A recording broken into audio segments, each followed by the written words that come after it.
To enable or disable the prioritize real-time data feature on Samsung Galaxy S25 Ultra, swipe down from the top right corner of the screen to open up the quick settings panel,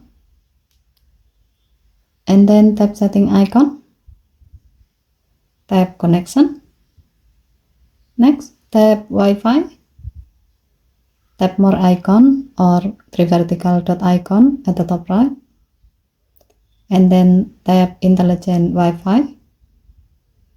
Now tap the on-off switch next to prioritize real-time data to enable or disable this option.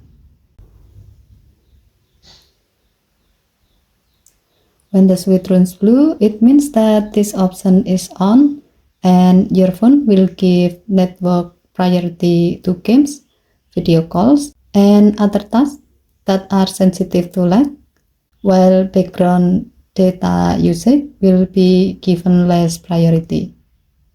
Okay, thank you for watching. Please help to like and subscribe. Have a nice day.